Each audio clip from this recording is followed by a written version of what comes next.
Assalamualaikum warahmatullahi wabarakatuh. Innal hamdalillah nahmaduhu wa nasta'inuhu wa nastaghfiruh wa na'udzu billahi min shururi anfusina wa min sayyiati a'malina. Man yahdihillahu fala mudilla lahu wa man yudlil fala hadiya lahu. Asyhadu an la ilaha illallah wahdahu la syarika lah wa asyhadu anna Muhammadan abduhu wa rasuluhu wa ba'd. Ayuhal ikhwah, salah satu musibah besar, bahkan musibah terbesar yang menimpa kaum muslimin hari ini adalah kaum muslimin tidak faham dengan ajaran Islamnya. Kalau yang tidak faham terhadap Islam itu Yahudi, Nasrani, Buddha, Hindu, wajar. Ini kaum muslimin. Bahkan tokoh-tokohnya, bahkan istilahnya ulama-ulamanya malah tidak faham. Ini musibah apa lagi? Tokoh Islam tapi tidak faham. Kalau tahlilan itu bid'ah, maulid Nabi itu bid'ah, itu musibah apa lagi? Padahal tokoh Islam. Innalillah. Ya. Mending jadi orang awam,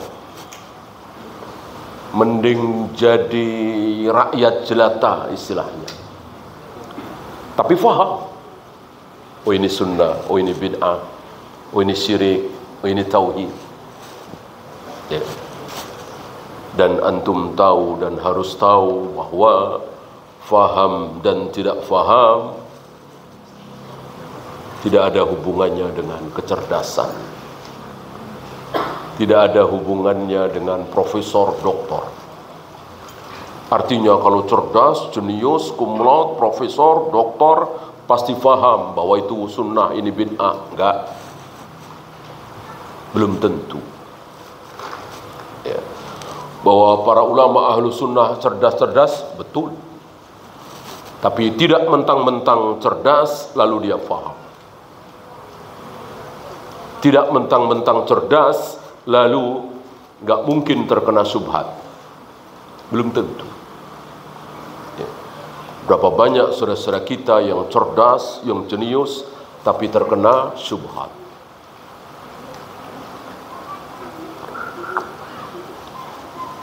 Gara-gara terkena syubhat itulah menjadi tidak paham. Itu mengerikan sekali, ya kan? Solat bertahun-tahun, puasa bertahun-tahun, ibadah bertahun-tahun, ditolak. Apa enggak ngeri itu? Rugi serugi-ruginya. Dia bangun setengah jam sebelum subuh sudah sampai masjid. Kan bagus sekali itu. Niatnya untuk cari pahala. Luar biasa.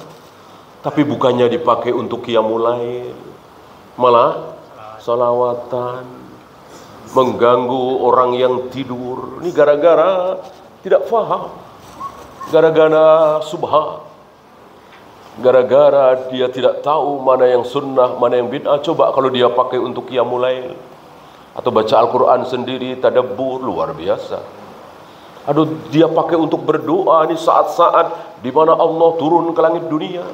Allah mencari siapa yang sedang minta ampun akan aku ampuni, siapa yang meminta sesuatu akan aku beri.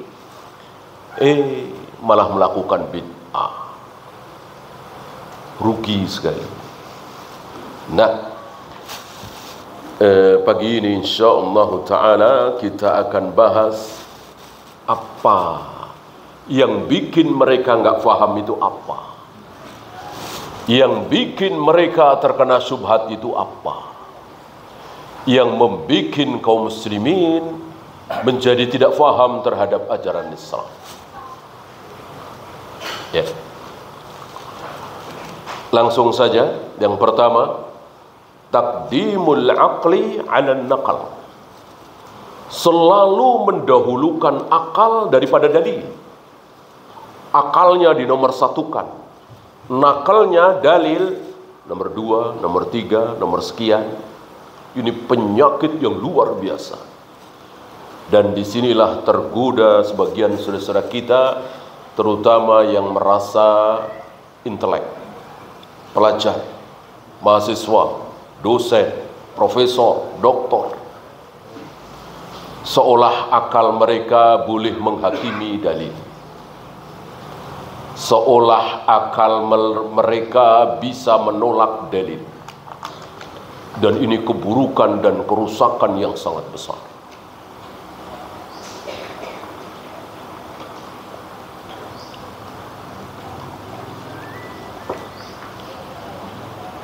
Berapa banyak para nabi, para rasul, para sahabat, para tabi'in, para ulama kita yang membuang akalnya jauh-jauh, mengubur akalnya dalam-dalam ketika berhadapan dengan dalil. Ketika sudah bertemu dengan dalil, mereka seolah tidak berkutik, kayak nggak punya akal. Ya Nabi Ibrahim lah. Nabi Ibrahim itu kayak orang bodoh, sebodoh-bodohnya. Bagaimana dia mau disuruh menyembelih anaknya? Bodoh sebodoh-bodohnya, nggak punya akal beliau. Ya, padahal kalau mikir sedikit saja, ya nggak maulah. Masa ayah menyembelih anaknya? Ini karena yang dihadapi dalil, yang dihadapi firman Allah, perintah Allah. Walaupun perintah itu cuman lewat mimpi. Karena mimpi seluruh para nabi, para rasul adalah wahyu. Maka tidak mungkin nabi mimpi basah, ihtilam. Ya. Mimpi ihtilam, mimpi basah itu dari syaitan. Enggak ada seorang nabi dalam mimpinya itu terkena syaitan. Ya. Ini contoh yang luar biasa. Betapa akal itu jangan dipakai kalau bertentangan dengan dalil. Sebaliknya, kalau akal itu untuk mendukung dalil, memahami dalil, harus dipakai. Ya.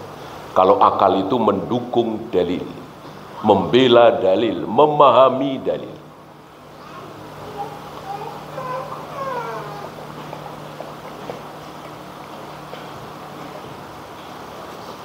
Kenapa para ulama mengatakan kecuali hidup, padahal Nabi mengatakan kecuali mati? Ya. Ini akal para ulama dipakai untuk memahami dalil tersebut. Ya.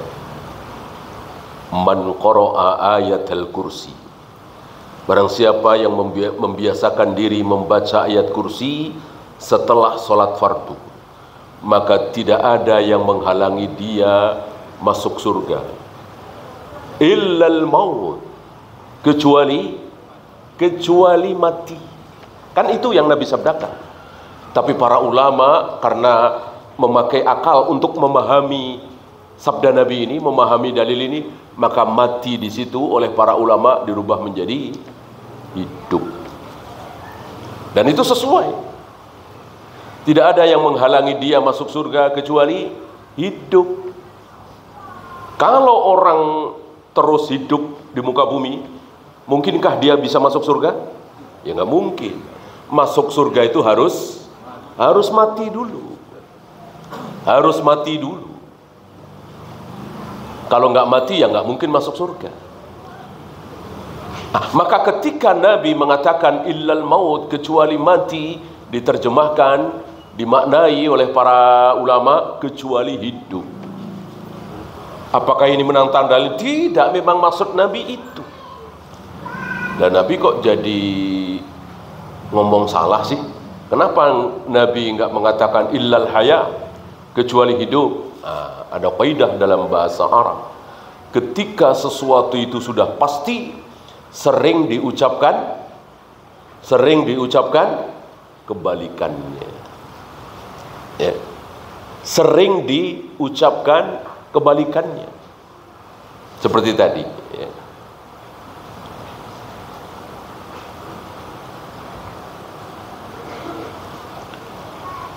Fabashshirhum bi'adzabin alim. Apa artinya?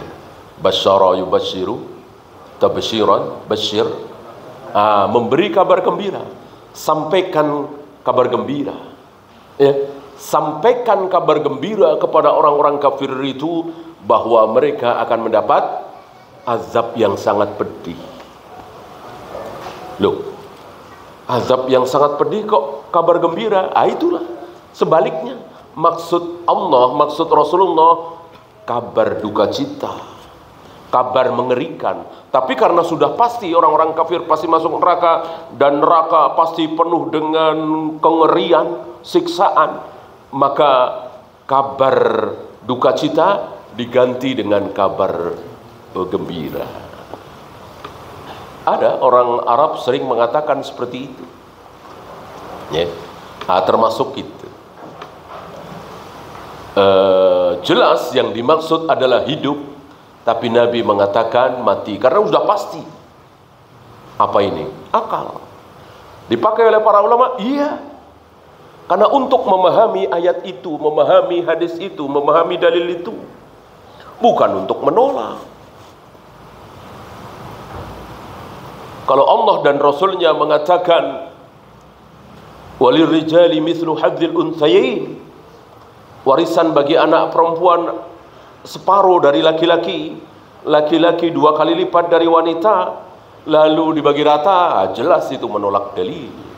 Bukan memahami dalil, jelas menolak dalil. Memahami bagaimana? Jelas itu menolak. Ya.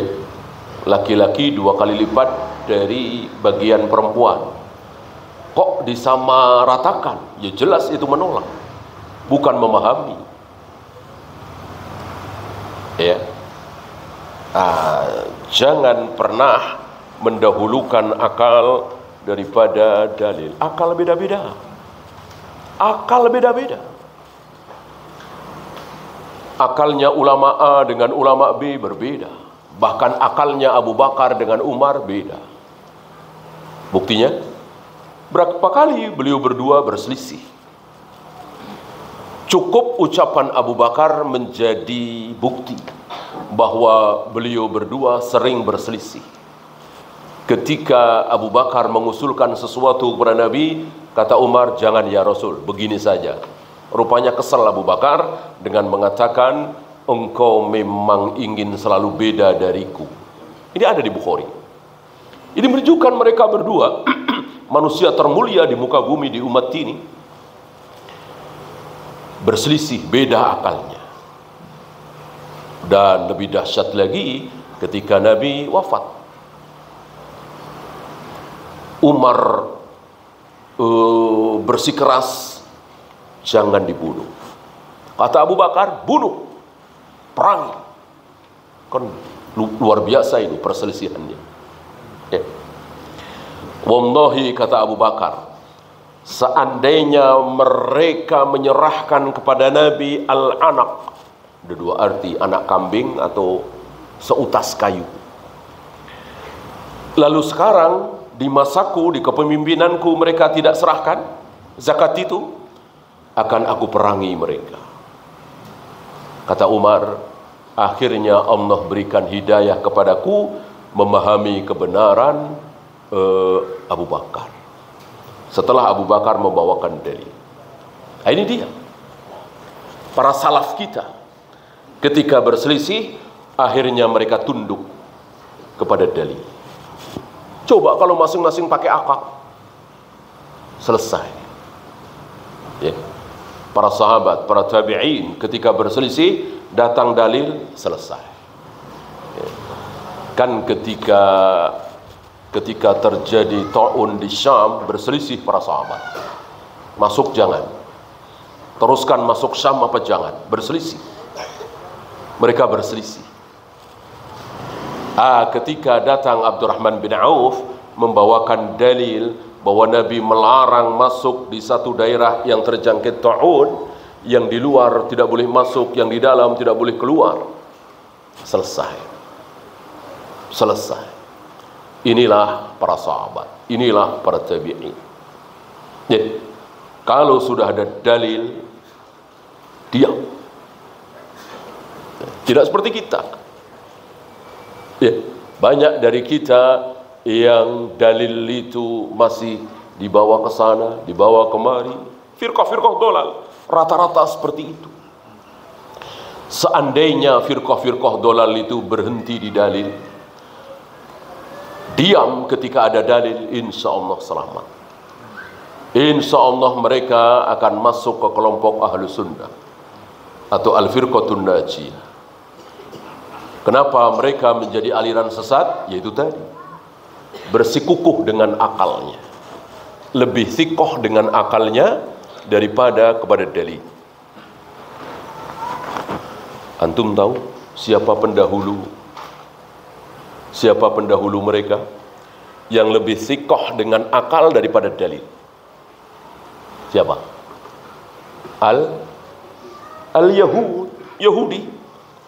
Yahudi adalah yang pertama kali mencontohkan, menggunakan ro'yunya, akalnya, membuang dalil. Apa misal? Ketika nabinya mengatakan untuk masuk ke Syam, Baitul Maqdis, memerangi bangsa Jabbarin, dan mengatakan kalian akan menang. Kalian akan ditolong oleh Allah, kalian menang. Apa ini? Dalil. Mana mungkin Nabi berani mengucapkan kalimat-kalimat tanpa petunjuk dari Allah. Ini bukan karangan Nabi Musa. Beliau hanya menyampaikan dari Allah bahwa kalian akan menang. Dalil. Dalil ini dimentahkan oleh mereka dengan akalnya. Ya Musa, mereka banyak, kita sedikit. Mereka kuat, kita lemah. Mereka luar biasa persenjataannya, kita baru saja lepas dari perbudakan Fir'aun. Ini ro'yu kan? Ro'yu mereka menangkan, dalil mereka kalahkan. Lalu dengan kurang ajarnya mengatakan, idhab anta wa rabbuk faqatila inna hahuna qa'idun. Udah, pergi engkau bersama Tuhanmu, berperang sana, kita mau duduk-duduk di sini saja. Inna lillahi. Dari sebab inilah Allah murka, Allah hukum mereka 40 tahun. Yatihuna fil ardi arba'ina sana. 40 tahun terombang-ambing di padang pasir. Ya, yang lalu ada mana, ada salwa, dan seterusnya, dan seterusnya. Ya, padahal dijanjikan kalau mereka mau masuk ke Baitul Maqdis itu akan diberi kemenangan, akan menguasai negeri itu dengan penuh dengan kebesaran, kemenangan, dan akan kaya raya tentu. Akibat dari kemaksiatan mereka, tidak mau taat kepada Allah dan Rasulnya, 40 tahun di padang pasir. Ya, pindah ke sana kayak nomaden begitu. Ya.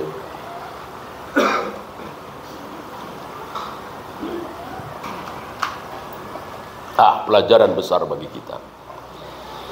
Kalau sudah ada dalil, buang jauh-jauh akal nurani, perasaan, logika, menangkan dalil. Ya, itu sebab pertama kenapa kaum muslimin akhirnya menjadi tidak faham. Coba kalau mengikuti perasaan, hawa nafsu, ya, mana yang lebih menenteramkan, ya? Allah itu tertawa apa tidak Allah itu setiap sepertiga malam turun ke langit dunia atau tidak? Allah itu menciptakan dengan Adam dengan kedua tangannya atau cukup dengan satu tiupan? Ya. Kalau pakai logika akal perasaan. Nah, firqah-firqah dolal itu pakai logika akal perasaan. Maka ditolak. Kalau Allah menciptakan Adam betul-betul dengan kedua tangannya. Kalau Allah setiap sepertiga malam turun ke langit dunia. Kalau Allah membolak-balikkan hati manusia dengan dua jarinya. Ditolak oleh mereka. Walaupun tolaknya secara takwil, tahrif, bukan mencoret ayat. Kalau Yahudi mencoret ayat, Yahudi Nasrani mencoret ayat. Maka berapa banyak yang dicoret Taurat itu, Injil itu, Al-Quran tidak ada dicoret. Ayatnya tetap ada karena memang sudah dijaga oleh Allah. Inna nahnu nazzalna dzikra wa inna lahu lahafidun. Kami turunkan Al-Quran dan kami sendiri yang menjaga keasliannya. Ya. Maka mereka tidak berani mencoret. Ayat tetap berbunyi Ar-Rahmanu 'alal 'arsy istawa. Ma mana'aka an tasjuda lima khalaqtu biyadayya. Aku ciptakan Adam dengan kedua tanganku. Berbunyinya tetap seperti itu. Tapi oleh mereka ditakwil. Maksud tangan itu apa? Maksud bersemayam itu apa? Maksud membolak-balikkan hati itu apa? Maksud turun itu apa? Padahal Nabi tidak pernah mengatakan itu. Nabi dan para sahabat tidak pernah berkomentar. Allah turun itu apa? Allah bersemayam itu apa? Betul-betul diimani apa adanya. Itulah para sahabat, para tabi'in, atba'ut tabi'in dan seterusnya. Ya.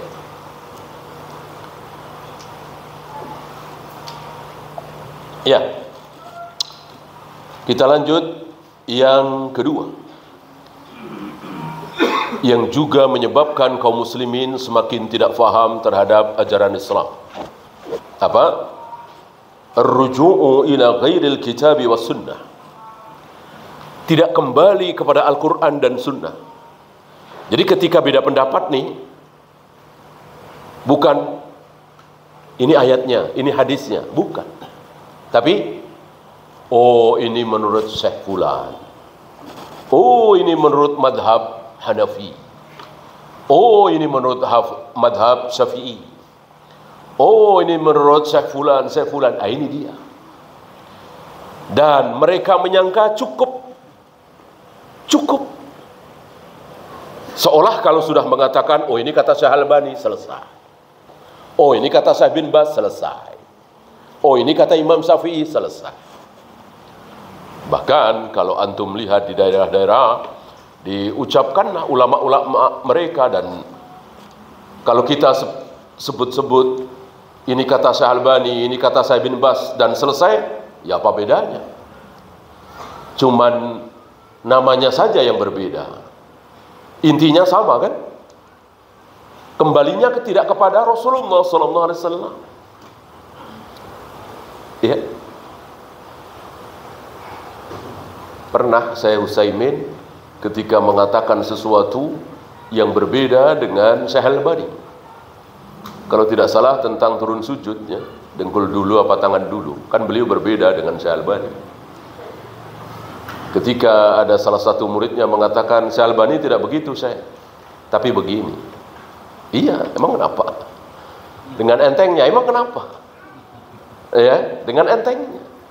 Kalau Syekh Albani begitu, emang kenapa? Kalau Imam Syafi'i begitu, emang kenapa? Kecuali kalau engkau katakan Rasulullah tidak seperti itu, Rasulullah dan para sahabat seperti ini, ya, aku rujuk. Syekh Albani, Syekh bin Baz, Imam Syafi'i, Imam Bukhari, semuanya bukan dalil. Dalil adalah qala Allah wa qala Rasul ala fahmi sahabat. Qala Allah wa qala Rasul ala fahmi sahabat. Ini baru dalil. Di luar itu bukan. Bukan dalil siapapun yang kita bawakan.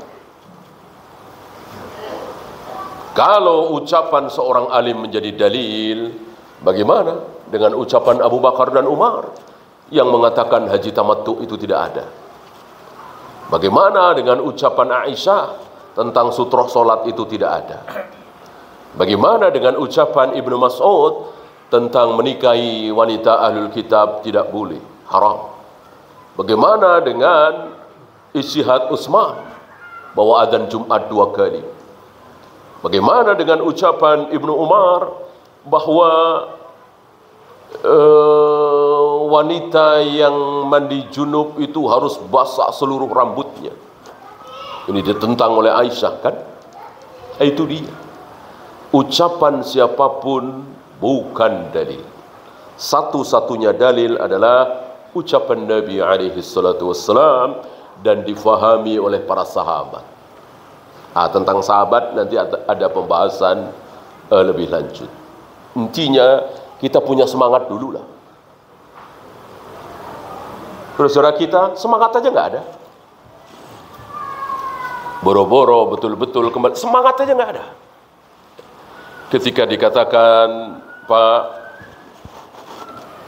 tahlilan, perayaan Maulid Nabi tidak pernah dilakukan oleh Rasulullah SAW dan para sahabat, mereka jawab, betul, tapi apa salahnya? Lihat, nggak ada semangat, nggak ada semangat untuk mengikuti Nabi dan para sahabat. Iya betul, kami tahu. Emang kenapa? Kan baik ini yang dibaca tasbih, tahmid, tahlil, baca Al-Quran, ada sedekah makanan di situ, apa salahnya? Jadi nggak ada semangat mengikuti Rasul dan para sahabat. Ya. Kita walillahil hamd ada semangat. Maka ketika kita melakukan sesuatu mengikuti ulama fulan, ustadz fulan bertahun-tahun, ya.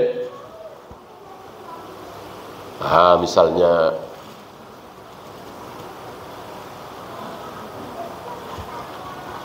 biasa kita berempat, berlima masuk masjid, telat, sudah jam 1 baru masuk masjid karena macet misalnya. Berjamaah sholat duhur berempat, udah biasa, ya.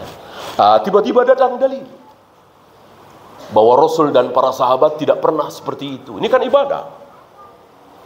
Antum jangan sampai mengatakan mana ada larangan. Jamaah kedua, ketiga, keempat. Mana dilarang oleh Nabi? Jamaah kedua, ketiga, keempat. Kan nggak dilarang. Ya. Kenapa nggak sekalian mengatakan ada larangan melempar jumroh 8 kali? Ada larangan tawaf 10 kali? Ada larangan sholat subuh 3 rakaat? Ada larangan sebelum taraweh qomat dulu? Ada larangan sebelum sholat Id azan dulu, qomat dulu? Semuanya nggak ada larangan. Apa berani? Ya tentu tidak berani, karena ibadah tidak nunggu larangan, tapi nunggu perintah, contoh dari Nabi dan para sahabat. Mana ada contoh dari Rasul dan para sahabat? Adanya jamaah kedua, jamaah ketiga, jamaah keempat? Nggak ada. Kecuali ada yang mau sedekah.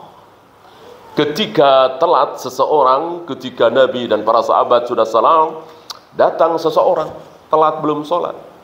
Nabi menawarkan kepada Abu Bakar, di daerah lain bukan Abu Bakar, ini lebih sahih ya, untuk bersedekah kepada orang ini. Maukah engkau bersedekah kepada orang ini, sholat lagi mengimami? Namanya juga sedekah. Sedekah adalah dilakukan oleh orang yang punya kepada orang yang tidak punya. Ya, yang sudah ikut sholat berjamaah, sedekah kepada orang yang belum sholat berjamaah. Gitu. Itu baru. Seandainya boleh jamaah kedua, ketiga tanpa sedekah seperti itu, barangkali Nabi akan mengatakan tunggu, siapa tahu nanti ada yang datang lagi berjamaah. Enggak. Ya. Dan tidak menjadi kebiasaan para sahabat. Adanya jamaah kedua, ketiga dan seterusnya. Oleh karena itu, para sahabat menganggap jamaah salat duhur, jamaah salat asar, jamaah salat maghrib, jamaah salat isya itu seperti jamaah salat jamaah sholat Jumat. Kita bedain nih. Berjamaah sholat Jumat nggak boleh telat. Maka insya Allah nggak ada satupun dari kita insya Allah yang telat. Sampai telat sudah sholat Jumat selesai. Karena saudara-saudara kita ini berpendapat tidak boleh berjamaah sholat Jumat yang kedua, ketiga. Ya, mestinya sholat duhur, sholat asar, sholat maghrib, dan seperti itu. Kalau kaum muslimin berpendapat seperti itu juga, insya Allah aman. Jadi takut untuk telat. Jadi betul-betul mempersiapkan waktu. Ke masjid itu sebelum azan atau pas azan. Jangan lama-lama. Karena jamaah kedua, ketiga tidak ada. Lihat sebagian saudara kita terlalu menggampangkan, biarin aja. Nanti juga banyak jamaah. Ya, jam 1, setengah 2, asar nanti jam 4, setengah 5, masih banyak jamaah. Dan itu yang terjadi di beberapa kantor, pasar. Ya, jamaah situ ada yang masbuk, ya, 4 orang, 3 orang mundur, yang lain yang ikut, ya kan? Udah salam, nanti ada yang masbuk, 5 orang, ya. Yang 4 orang mundur, ya, yang lain yang ikut lagi, ya. Itu dari depan semua, kayaknya nggak putus-putus jamaah itu sampai belakang, ada seperti itu. Ya.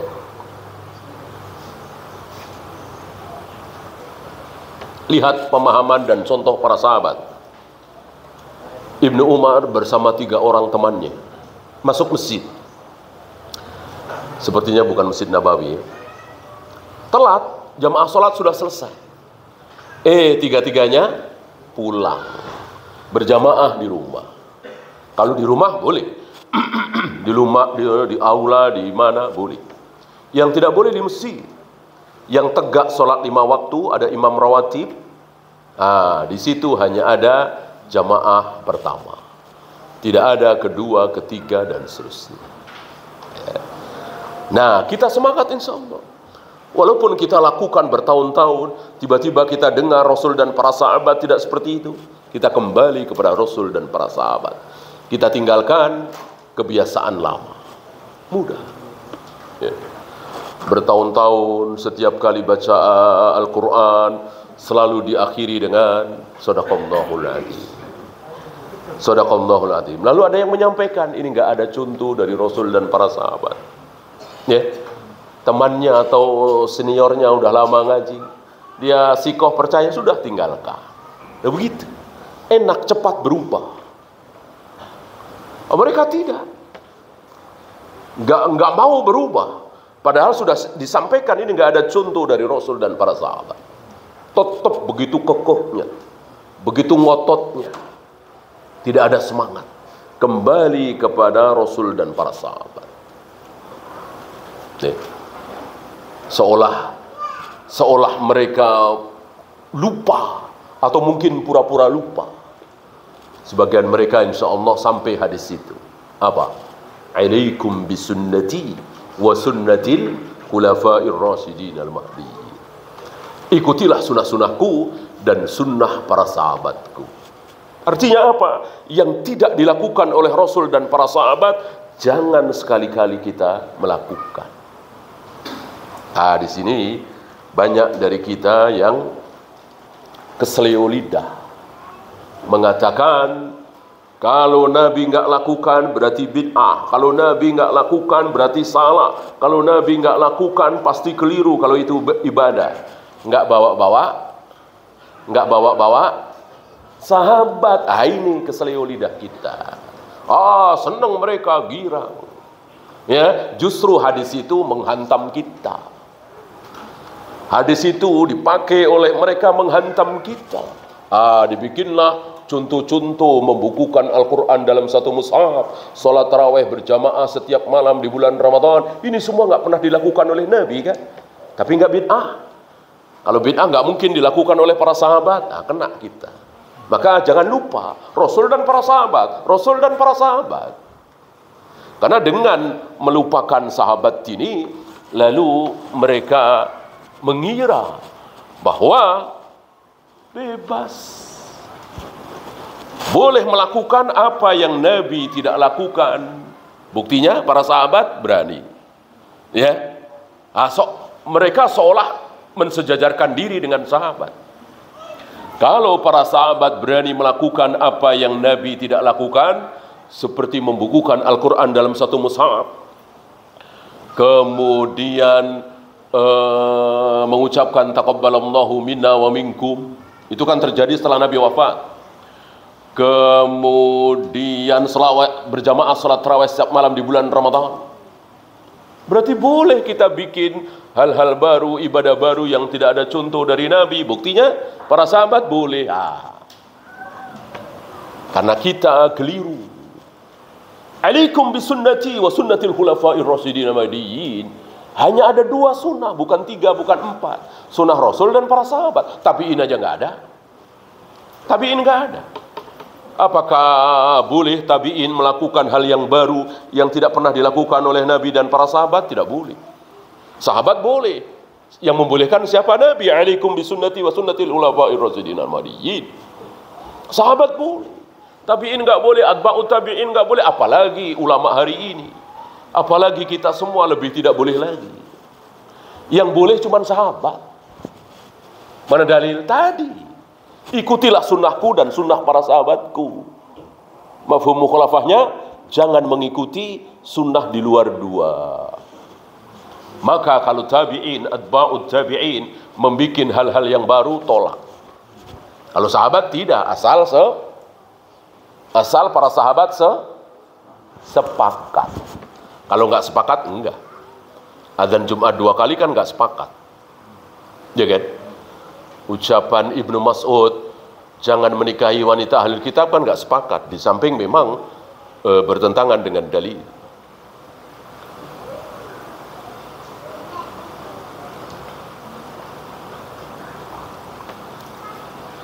Ya, yang ketiga. Ini dia. Yattabi'una al-Qur'ana wa sunnata bighairi fahmi sahabah. Mengikuti Al-Quran dan sunnah betul. Nah, kalau tadi nggak peduli ya, pokoknya guru kami, ustadz kami, syekh kami, mau ayat, mau hadis, tolak. Gitu. Hadis jelas tentang waqful liha, jazus sawarib, khaliful yahud, khaliful nasara. Panjangkan jenggotmu, potong setelah segenggam, rapikan kumismu, selisilah Yahudi, Nasrani, Majusi. Disampaikan. Ini sahih, Bukhari, Muslim dan lain-lain. Apa jawab mereka? Kiai-kiai kami lebih tahu tentang hadis itu. Berarti lebih sikoh dengan kiai daripada sabda Nabi alaihi salatu wassalam. Gak ada semangat. Itulah mereka. Yang nomor 2. Nah sekarang yang nomor 3 ini ada semangat kembali Al-Quran dan Sunnah, Al-Quran dan Hadis. Ya, alhamdulillah, bagus. Jadi saudara-saudara kita di Persis, di Muhammadiyah, ya, alhamdulillah, mereka punya semangat kembali kepada Al-Quran dan Hadis, Al-Quran dan Sunnah. Insya Allah mereka tidak muludan, tidak tahlilan, ya, tidak solawatan dan seterusnya. Alhamdulillah, bagus. Dulu ya. Nah, Muhammadiyah dulu sekarang kan agak berbeda.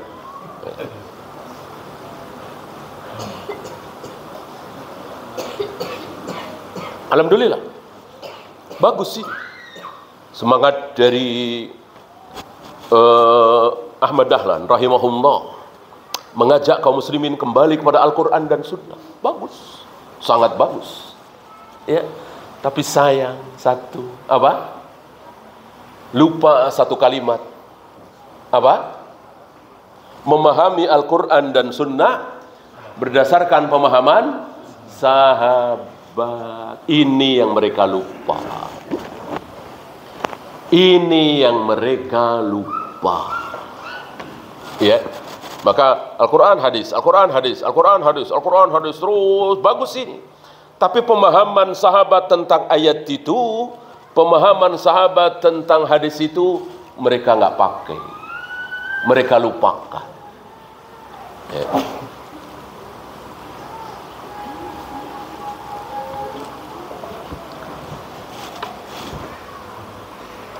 Kan beda ya. Pemahaman kita dengan pemahaman sahabat belum tentu sama kan. Kita memahaminya lain. Gitu. Para sahabat memahaminya lain. Nah, pemahaman para sahabat yang berlaku. Ya.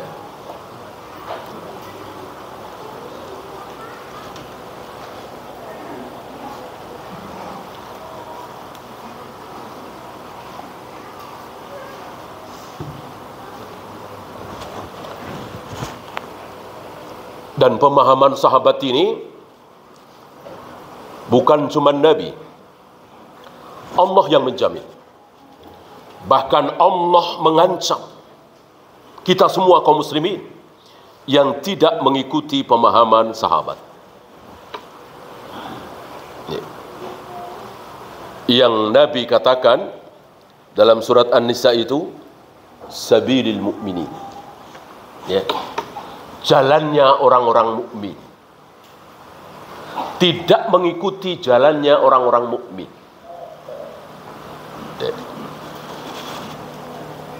Al-Quran sunnah, Al-Quran sunnah, Al-Quran sunnah. Min ba'di ma tabayyana lahul huda wa yattabi ghayra sabilil mu'minin. Setelah datang petunjuk, dia tidak mau mengikuti petunjuk itu, Al-Quran dan hadis. Wa yattabi ghayra sabilil mu'minin. Dan dia tidak mau mengikuti jalannya orang-orang mukmin, pemahaman orang-orang mukmin. Orang-orang mukmin di sini siapa kira-kira? Siapa lagi kalau bukan sahabat? Orang-orang mukmin ketika ayat ini turun. Ketika ayat ini turun, orang mukmin siapa? Abu Bakar, Umar, Utsman, Ali, Zubair, Talha, Abdurrahman, para sahabat. Tawus belum ada, Abdullah bin Mubarak belum ada, apalagi Imam Syafi'i, Imam Bukhari belum ada. Seluruh kaum muslimin adalah sahabat ketika ayat ini turun. Barang siapa yang tidak mau mengikuti jalannya orang-orang mukmin, yang tidak mau mengikuti pemahaman para sahabat, nuwallihi ma tawalla. Kami palingkan kemana dia berpaling. Kami sesatkan kemana dia mau sesat. Wa nuslihi jahannam. Dan akan kami masukkan ke dalam jahannam. Lihat, nggak tanggung-tanggung, jahannam. Tidak mau mengikuti pemahaman sahabat. Walaupun dia mengikuti Al-Quran dan hadis. Al-Quran dan hadis. Ya. Mereka menyangka bahwa Islam itu cuman apa kata Allah, apa kata Rasulullah. Jadi pemahaman sahabat dihilangkan. Ya.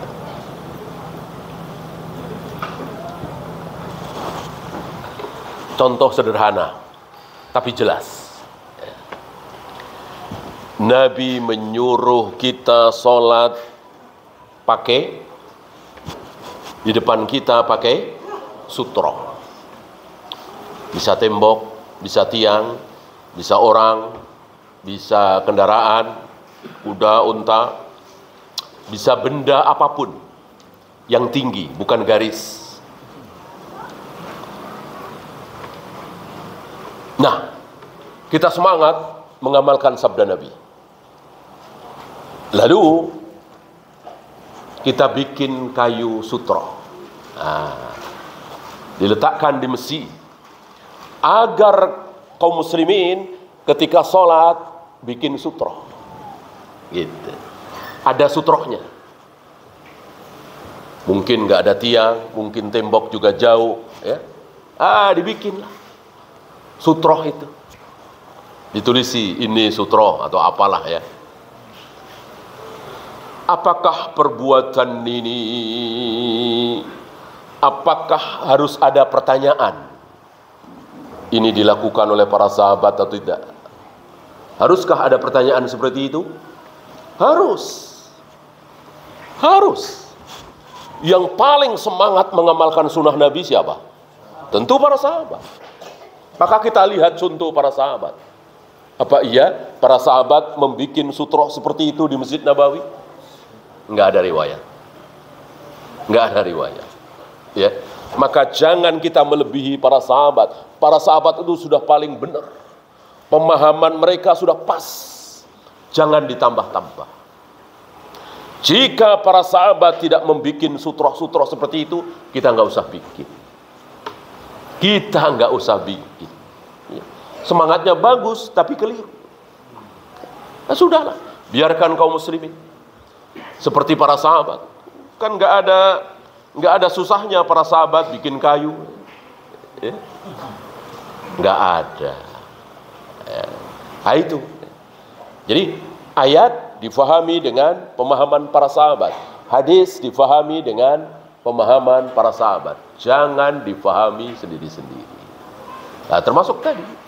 Coba kalau nggak pakai sahabat, sholat berjamaah 27 kali lipat dari sholat sendiri. Ya nggak usah lihat sahabat. Pokoknya apapun yang terjadi, sholat jamaah lebih baik dari sholat sendiri. Nah, gitu.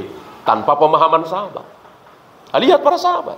Lebih baik sholat sendiri daripada berjamaah tapi jamaah kedua, ketiga. Ya. Atau kalau mau berjamaah pulang seperti Ibnu Umar dan 2 orang temannya tadi. Jangan di masjid. Gitu ya. Nah, ini pemahaman para sahabat. Ya.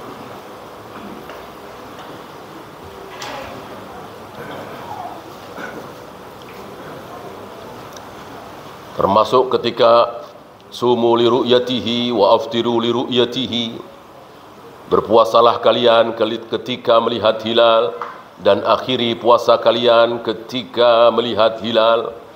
Artinya kita mulai puasa Ramadan, lihat hilal sudah terlihat atau belum. Kita akhiri puasa Ramadan, lihat hilal sudah terlihat atau belum. Kalau mendung nggak mungkin terlihat, maka genapkan 30. Ini jelas. Kita lihat para sahabat, pemahamannya bagaimana. Apakah para sahabat melihat hilal Ramadan dan Syawal itu cukup satu untuk kaum muslimin seluruh dunia, seperti yang digemborkan oleh sebagian saudara-saudara kita yang menginginkan khilafah? Ya kan? Hari itu kekhalifahan tegak Muawiyah. Tetapi beda antara Syam dengan Mekah.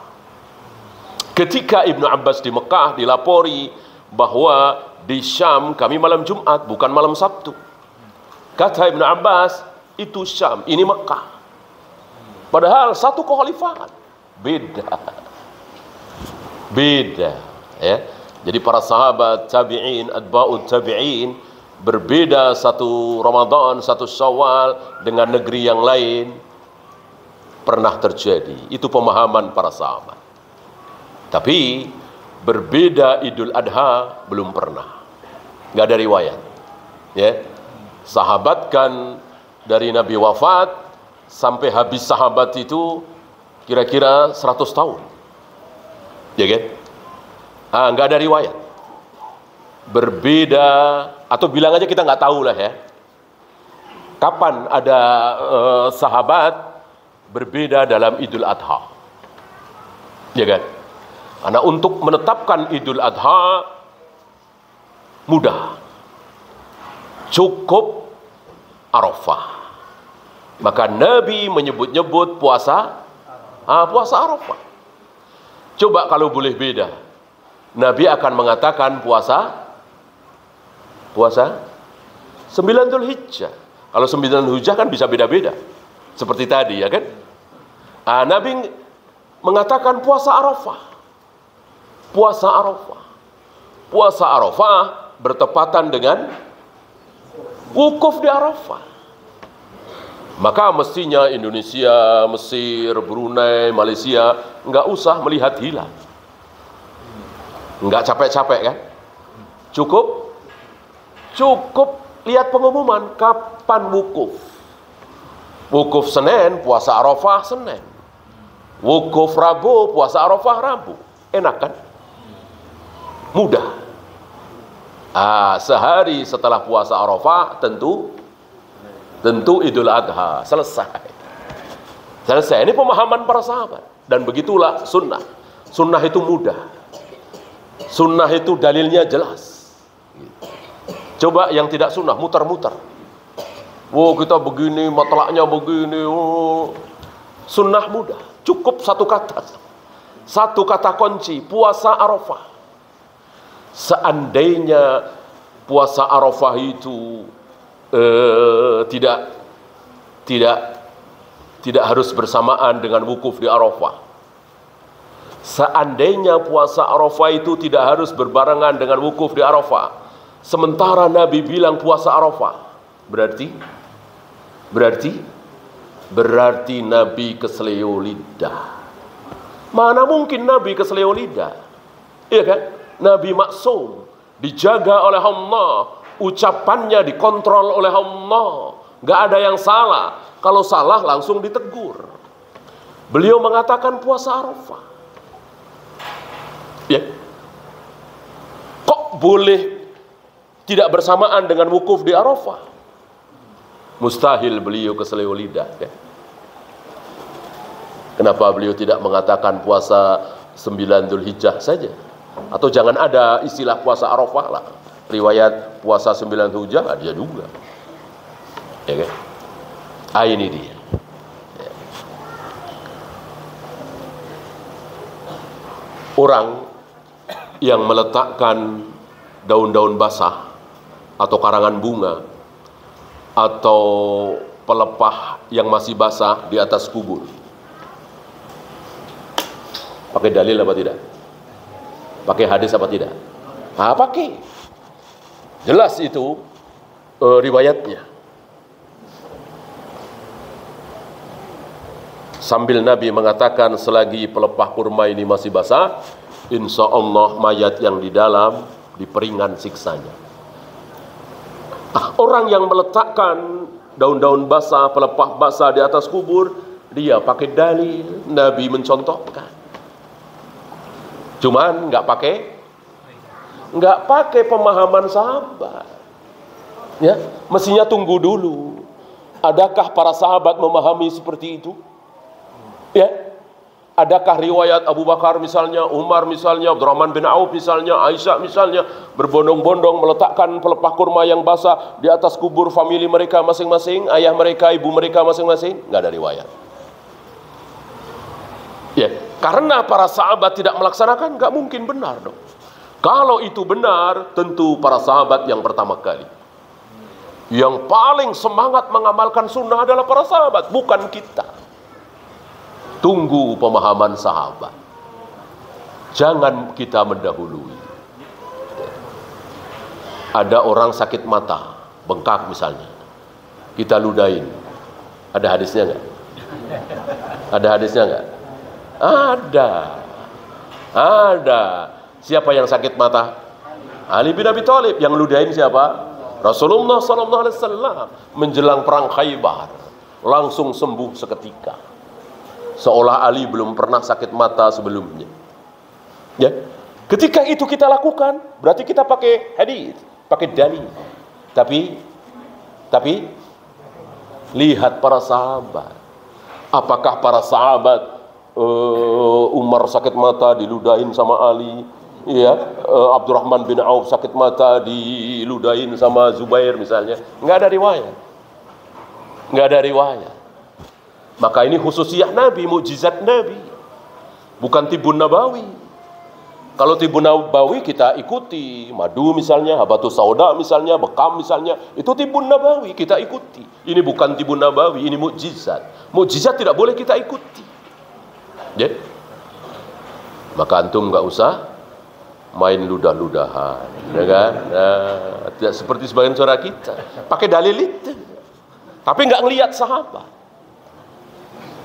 Ya, dan masih banyak contoh insya Allah. Nanti ada pembahasan khusus ya, ayat-ayat, hadis-hadis, perbuatan Nabi yang tidak ditiru oleh para sahabat. Kenapa? Karena para sahabat yakin itu khususiyah Nabi. Itu tidak benar kalau ditiru.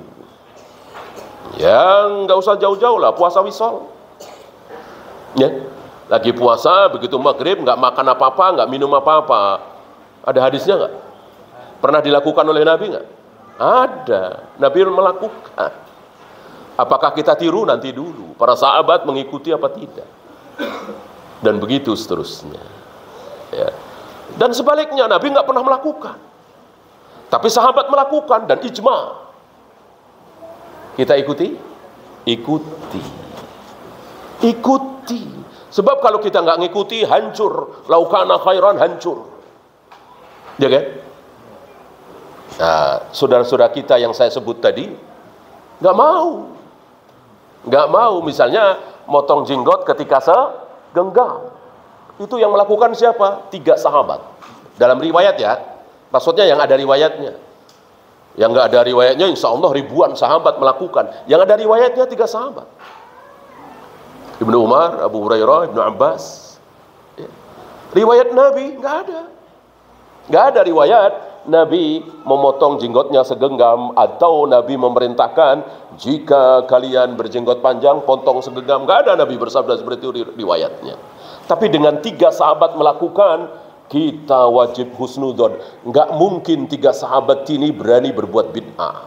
Nggak mungkin 3 sahabat ini berani-beraninya melakukan kesalahan.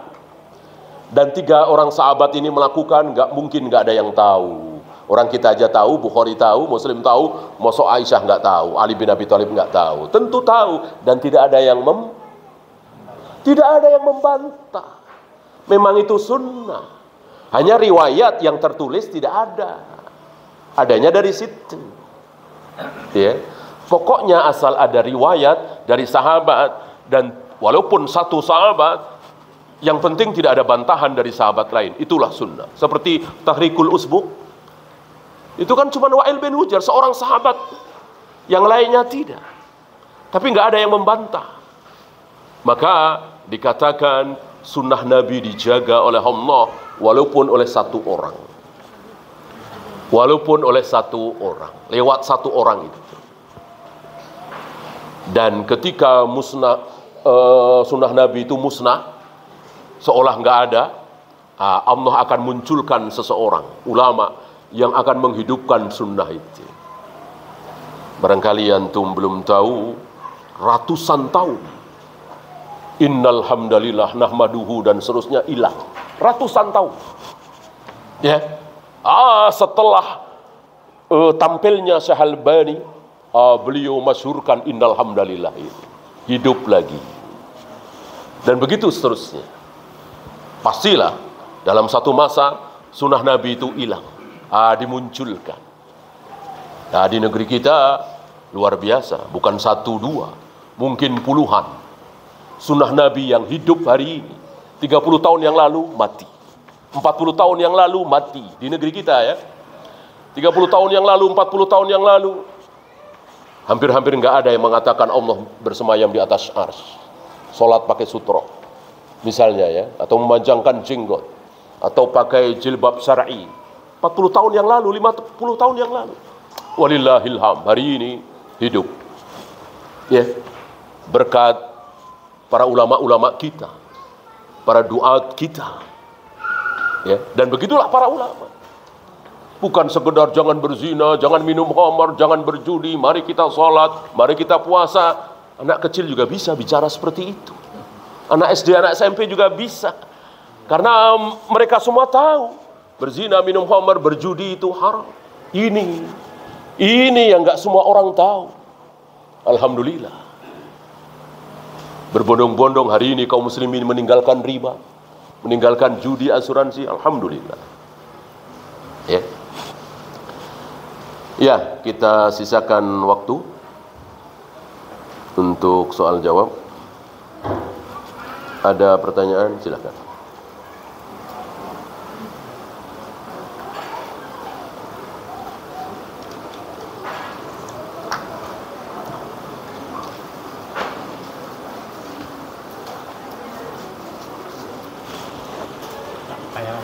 Silakan. Berkaitan dengan sholat yang munfarid itu tadi, kalau memang kondisinya dengan pekerjaan, mungkin yang lain lah, tentunya. Apakah sebaiknya untuk masing-masing munfarid, karena mungkin pemahaman mereka itu masih bikin jamaah lagi gitu.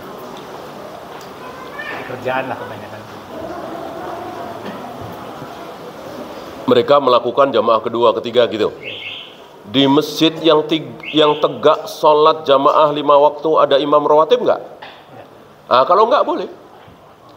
Misalnya musola kantor atau sekedar aula, boleh. Jamaah kedua, ketiga, atau di tempat-tempat rekreasi yang di situ ada jamaahnya kadang tidak ada, boleh. Yang tidak boleh adalah seperti Masjidil Haram, Masjid Nabawi, seperti kita lihat, kan mereka kan nggak biasa mereka melakukan itu, ya kan? Yang melakukan barangkali yang dari luar. Di masjid yang tegak sholat 5 waktu, jangan. Seandainya para karyawan ini sholat di masjid kaum muslimin yang tegak sholat 5 waktu,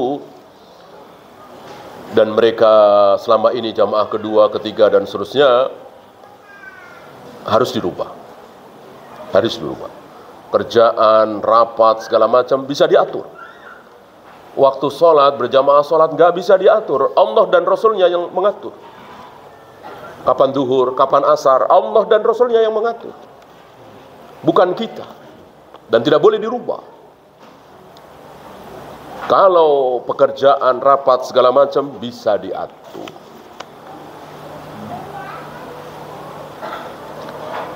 Apakah sama pahalanya membaca Al-Quran dengan mushaf dan dengan di aplikasi HP? Pertama, dua-duanya tidak ada di zaman Nabi SAW. Mengatakan ini lebih baik dari ini, ya harus dengan dalil. Kan dua-duanya tidak ada di zaman Nabi. Kecuali mushaf Al-Quran ada di zaman Nabi. Mungkin ya. Karena ini perbuatan Nabi. Dua-duanya tidak ada. Maka mana yang mudah? Ya.